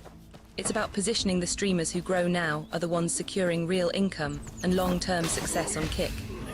I help streamers gain 3,000 plus real, followers 1,500 live viewers, and active chat engagement, putting you on the fast track to verified and partner interested. Message me on Discord Christopher and 06 or WhatsApp at +2,348,140,739,712.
起找的。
stronger during Qianlong's reign, becoming a true hub for faith and culture. At the same time, Tibetan Buddhism was flourishing, enjoying strong support from the Qing imperial family. It was in this context that Guangren Temple was built, and it still stands today as the only Gelugpa Yellow Hat Tibetan Buddhist temple in Shanxi province. After the fall of the Qing dynasty in 1912 and the founding of the Republic of China, one thing stayed the same: the name Xi'an, which had been given back in the Ming dynasty, continued to be used. This ancient city remained a key hub in northwest China, carrying forward its incredible legacy built over thousands of years. Fast forward to 1949, when the People's Republic of China made Beijing the new capital. From that point on, Xi'an's role as a national capital became a thing of the past, a chapter sealed in the scrolls of history. But Xi'an losing its capital status was some random twist of fate. It was part of a much bigger shift, from a land-based empire to a more ocean-facing one. China was moving from a closed-off, inland model centered on Guangzhou to an open, coastal, globally oriented identity. This wasn't just politics, it was geography, economics, military strategy, and historical timing all working together. History, after all, tends to follow the needs of the era. So, if there's one thing people often feel a little regretful about when it comes to Xi'an, it's not what the city lost, it's the past that got buried. Because much of Xi'an's most glorious past has vanished underground. From the Neolithic Banpo village, to the western Zhou capitals of Feng and Hao, to the Qin dynasty's Xianyang Palace, to the Grand Han Dynasty Chang'an, and then the dazzling Tang era Daming Palace and Xinqing Palace. All of it mostly gone, lost in dust, ruin, or time. Forgotten treasures hidden beneath modern streets. But here's the good news. Xi'an still holds a stunning amount of visible history. The Terracotta Army from the Qing dynasty, the giant Wild Goose Pagoda, small Wild Goose Pagoda, and Tang-era temples. Historic neighborhoods like Beilin, Beiyuanmen, and Sanxuejie that trace their roots back to the Tang dynasty. A treasure trove of Yuan dynasty relics in the Beilin Museum, and then the Ming and Qing legacies. The mighty city wall, the bell tower, the drum tower, and don't forget the street names packed with nostalgia for generations of locals. 洒金桥、探视街、冰窖巷、粉巷. Or the now bustling neighborhoods like Xiaozhai and Luomashi, once just modest market lanes. See, Xi'an isn't just a city, it's a living archive. It's the birthplace of China's four foundational cultural systems: Zhou ritual, Qing legalism, Han Confucian orthodoxy, and Tang cosmopolitanism. So really, Xi'an's greatest challenge isn't about loss of history. It's about making that history visible and telling its stories again. Because history hasn't been silent, it's just been waiting for someone to speak.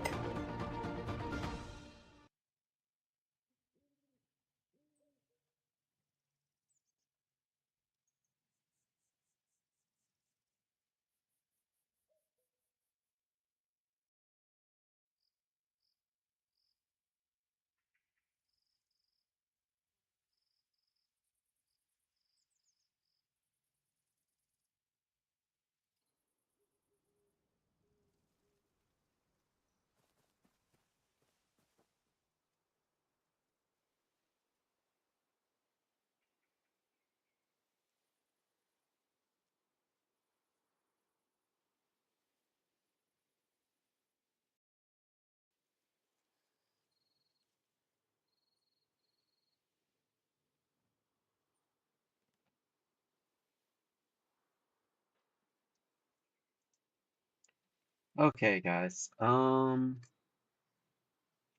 think we're actually done here.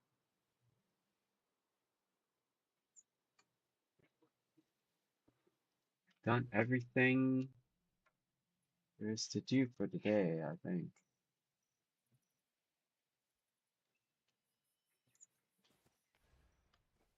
Let's go over here.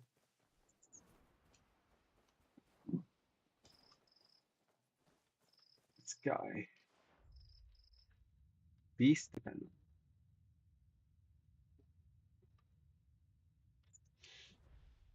Alright, let's go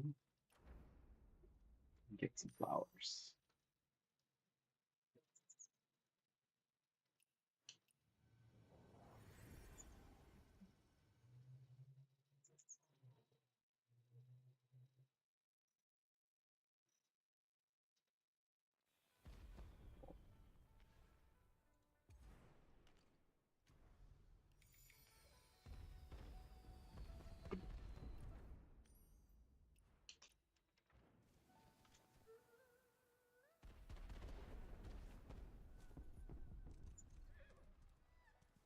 we're done with the flower gathering. I think we could do other things.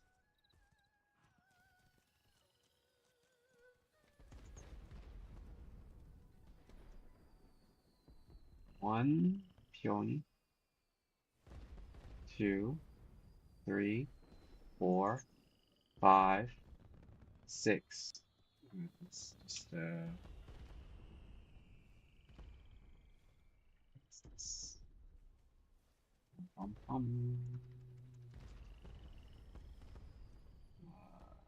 what is it doing? Oh no.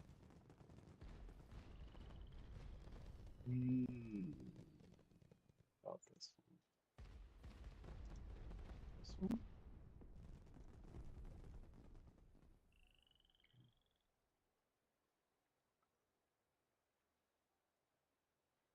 It's 80% already. Crazy. I don't think anybody else is gathering anything here.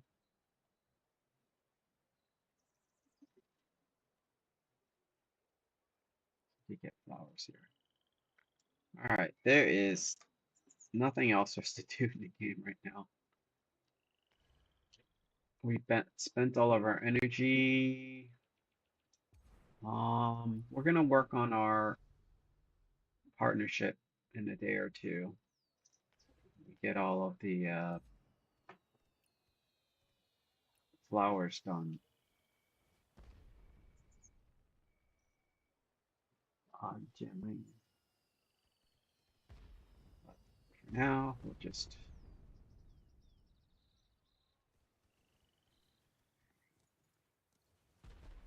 gather our flowers here. Let's see.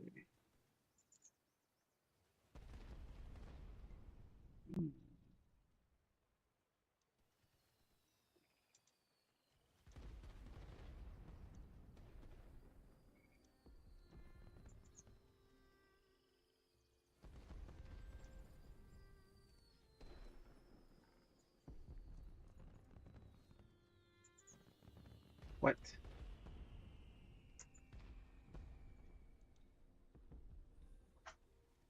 Oh, wait.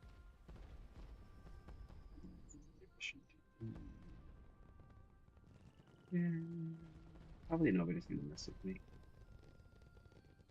Alright. Well, anyway, we're done with the stream. So, yeah, I think we'll wrap up. It's been 2 hours, 43 minutes. We got a lot done, did all of our dailies. So, yeah, we'll be on again tomorrow. I might be on later today. I don't know. I think I probably will, but yeah, we'll be on tomorrow again. All right. Take care, everyone.